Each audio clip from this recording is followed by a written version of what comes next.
published this in a special issue in the open access journal, Microplastics and Nanoplastics. Next slide. I want to talk briefly about the analytical methods that we developed, as these are pivotal to performing additional management on microplastics. Next slide. We performed an interlaboratory validation study using 2 spectroscopic methods, 26 laboratories from 7 different countries on 4 different matrices. Next slide. We already covered this, so we can go to the next one. We can skip these next 2 slides just for brevity's sake. I'll get to the conclusion, which is effectively we have high confidence in infrared and Raman spectroscopy for identifying microplastics. However, these methods are fairly expensive. An instrument can cost $100,000 in the US, which is quite a lot. And while we need these methods going forward for monitoring, we'd prefer to have faster and cheaper methods available. Next slide. Understanding the contamination of microplastics in our drinking water is one of the main requirements of Senate Bill 1422, which I'll talk about briefly. Next slide. Something important to understand about microplastics is that many drinking water treatment plants are already removing them from the drinking water, depending on the size of the particles and the treatment that's being used. With flocculation and sedimentation, removing most particles that we can see with Raman and FTIR down to about 1 micron or so. This is an issue for us. Next slide. Fortunately, we understand the size distribution of microplastics in freshwater, so we can interpolate the concentrations based on what we can measure. Next slide. Based on this, we're taking an iterative monitoring approach to determine contamination in California. This will be the first time any government in the world is looking for microplastics in their drinking water. Next slide. It's important to understand that when you have microplastics in your tap water, using bottled water is not a safe alternative, as on average, bottled water contains 3 times higher concentrations of microplastics than tap water. Next slide. This is likely happening from the plastic packaging itself releasing microplastics. Next slide. I'll talk briefly about what we're doing on a statewide strategy to control microplastics. Next slide. We're taking a 2-track approach, which includes no regrets solutions that can be taken today to prevent further pollution, and science to inform future action. Next slide. One of the actions that we've already taken is reducing plastic bags through a bag ban. And this resulted in a significant reduction of the plastic bags that we see in the environment between 2013 and 2018. Next slide. Science to inform future action for management includes monitoring, applying risk thresholds and assessing risks, understanding the sources and pathways of microplastics into the environment, and applying management solutions, then repeating the process and improving it as we go forward. Next slide. One application of this is through the application, or is looking at rubber fragments that dominate San Francisco Bay's stormwater. Here we understand the source of the particles, which are coming from tire wear particles, as well as the pathway, the dominant pathway, which is through stormwater, as opposed to wastewater. Next slide. Tire wear particles are particles that break off of our tires when we drive. These can contain toxic chemicals such as 6-ppd-quinone and zinc, which are lethal to different types of fish. Next slide.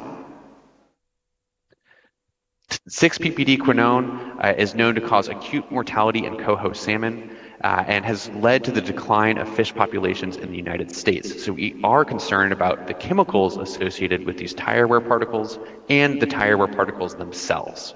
Next slide. Luckily, we already have something we can do about this, which is using what's called a rain garden, like shown here. Next slide.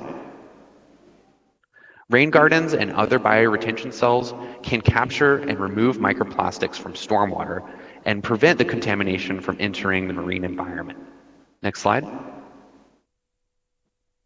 And we can skip the next slides. I think I just have 1 minute left, so if we could go to the very last slide, then I'll wrap things up.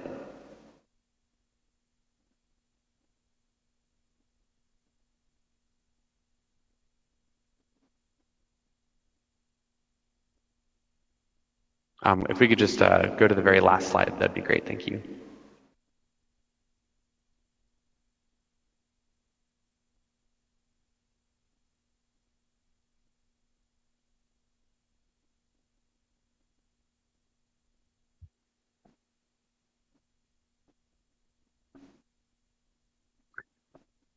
So I want to thank you all for your attention. If you are interested in getting in touch with me or have a question, please feel free to send me an email. You can also find me on Twitter. The slides from today are also available on my ResearchGate as well as other presentations that I provide. Thank you all so much for your attention, and I look forward to answering any questions that you might have. All right, thank you very much for your thank you very much. You have given us such informative and interesting presentation, and now we're going to have a discussion. We've got some questions here. The first one comes from Anissa from Polytechnic Bandung, and the question is the methane gas produced by plastic waste less than organic waste? If organic waste produce more methane gas, will innovations such as plastic bags made from cassava straws and the switch from plastic to paper not cause new problems regarding the increase in methane gas due to the switch from using plastic to paper or plastic made from organic materials?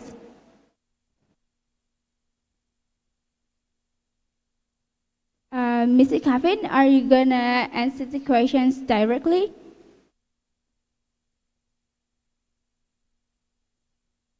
I'm sorry, you still mute the microphone. There we go. It was not allowing me to unmute, and now I'm unmuted, so thank you. That's a very good question, and it gets to a point which is critical to understanding the global impacts of plastic and their alternatives. Many different items, many different materials have different material impacts, such as greenhouse gas emissions, freshwater usage, and biogeochemical demands to produce them. And in the case of plastic being replaced with a bioplastic or paper, we may exchange one risk or sustainability impact with another. And the question here is getting at whether or not plastic emits more methane gas than a bio-based alternative such as paper. And really that's going to depend upon the conditions that the material is in. If the paper is in a composting facility that's controlling the methane releases, then you may be able to compost that material without it producing significant greenhouse gas emissions. Whereas with plastics, standard non-biodegradable plastics typically release high quantities of methane over long periods of time. And in order to sustainably cap those emissions, we'll need to switch to either a reusable material or something that can be fully composted in a facility. All right, thank you for the answers. And the next questions is come from Citizen Fio Marito. It's also from Polytechnic Bandung. And the question is, I want to read the revelations of the Declaration of War on Plastic Waste from the United Nations. There will be more plastic than fish in the world's ocean by 2050. Unless people stop wearing or using single-use plastic items. What do you think and what should we do about this microplastic emergency that will threaten the future of all of us? We know that plastic is not going to be solved by simply recycling the materials. A recent study published in the journal Science in 2021 by Lau et al. Found that reducing plastic consumption can save us 50% of total environmental emissions by 2050, whereas other actions such as capturing plastics or improving recycling can provide minimal decreases in the amount of plastic that we emit. And so we really need to be thinking about what we can replace plastic with that is more sustainable and ideally more reusable, as well as looking into more sustainable biodegradable alternatives. All right, thank you for the answers here. And we got lots of questions here. I think the audience start to interest in this topic. So the next question comes from Rival Januar, and it's also from POLYTECHNIC Bandung. The question is, it's an honor to me to ask something to you, doctor. I want to ask about what is the worst effect from this microplastic exposure for humans and environment itself? And what is the best method to decrease these microplastic particles, especially that contaminate the ecosystem? And what regulations or laws that use as guidelines for the microplastic thresholds or exposure? Wow, that was a three-part question, so I'm going to try and break it into those three parts. In terms of the worst effects that we're finding in humans, the best available information we have suggests that microplastics are causing harm to male and female reproductive systems at fairly low concentrations. However, we don't know if the concentrations that humans are currently being exposed to is exceeding the level that we would expect to find those effects occurring. And we really need better data for the laboratory toxicity studies and what we're being exposed to understand if we are truly at risk.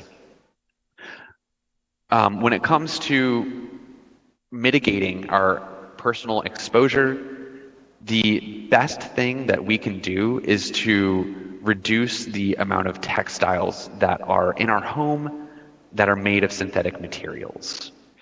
The majority of our exposure to microplastics is actually through the air that we breathe within our own home. Much of those microplastics are fibers, and those fibers come off of our clothing as well as our carpets and rugs. Anything that is made of plastic is going to be shedding these fibers. In terms of regulations and policies to address human and ecological exposure, there are limited solutions and limited ones in place in California and elsewhere. But in California, we are looking primarily at limiting human exposure through drinking water, as well as limiting ecological contamination and exposure through wastewater treatment plant monitoring and discharge requirements, stormwater, as well as limiting the amount of single-use plastic that we consume as a society. All right, thank you for the answers. And the next question is come from Nisa Nur Megaputri from the University of Siliwangi. And the question is, as a student, what are the most likely steps in facing the problem of microplastic in the era 5.0? I'm sorry, would you be able to repeat the question? I don't fully understand it. The question is, what are the most likely steps in facing the problem of microplastic in the era 5.0? I guess I don't understand what era 5.0 means. I'm sorry. Maybe it means that recently. So what are we gonna do as students? Simply steps to reduce how to reduce the microplastic in recently. I see. So, like I said, the majority of the human exposure comes from our textiles, And this is also the majority of the plastic footprint of an individual, is the clothing that we use. On average, a single garment is used 3 times in the United States before it is discarded. And while other countries may reuse their textiles many more times than the US, I'm sure Indonesia probably does on average, we can still reduce the microfiber pollution that we create by reusing clothing, buying used clothing, and trying to deal with our waste in a more sustainable way. The other main sources of microplastics come from tires, like I mentioned earlier, and that's something that societies can focus on, which is improving public transit so that there are fewer cars on the road, also fewer cars emitting carbon emissions. The other main source are single-use packaging, cutlery, and foodware. And here we need to focus on both the infrastructure within the restaurants to ensure that we are able to use reusable materials that can be washed, as well as replace those plastics with something that truly biodegrades in the environment and does not cause further harm. All right, thank you for the answers. And the next question is from Rizka Fitriansa from Stikus Karsa Husada Garut. And the question is, what is your motivation to handling microplastic in California? Is there a main cause? For example, unexpected incidents such as plastic waste piling up on the coast? There's not a particular single incident that causes concern for California's decision makers about plastic, other than being aware of the global impact that it's having. Our legislators are typically very conscious of the environment and try to protect it in a proactive and precautionary way, which is why they passed these 2 groundbreaking pieces of legislation. That said, California does have significant contamination of plastic in some of our waterways and on our beaches, as evidenced by decades of volunteer cleanup in which we've collected data about the types and the quantities of trash that pollute our environment. All right, thank you for the answer. Is there any questions for the audience? We still have 2 minute times left. Okay, so we have no questions again. Please wait a moment. Okay.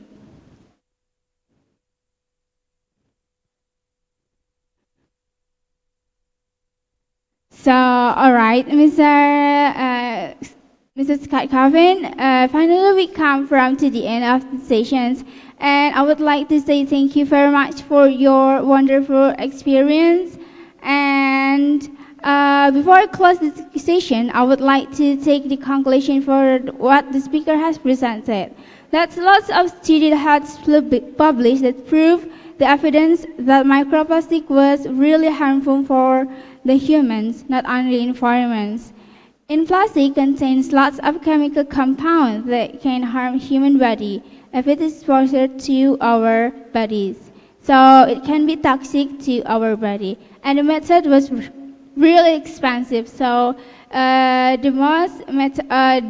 really single method that we can use is not to wear any single-use plastic. All right, Mrs. Satkovin. And last but not least, we would like to give you an appreciation through the certificate from the committee. Please, yeah.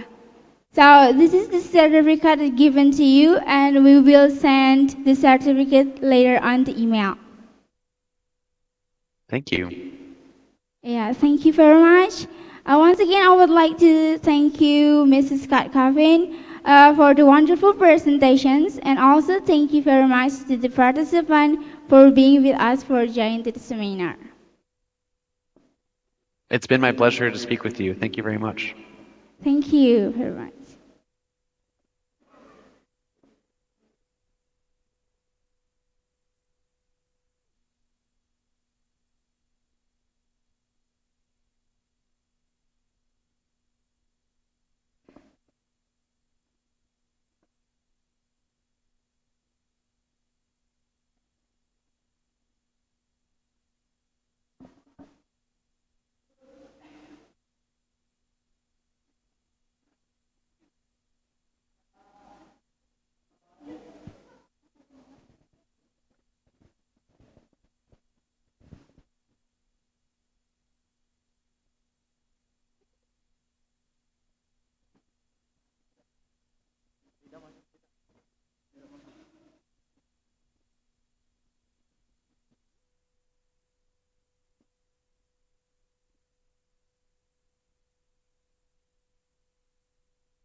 The honorable participant with the third season of seminar has finished.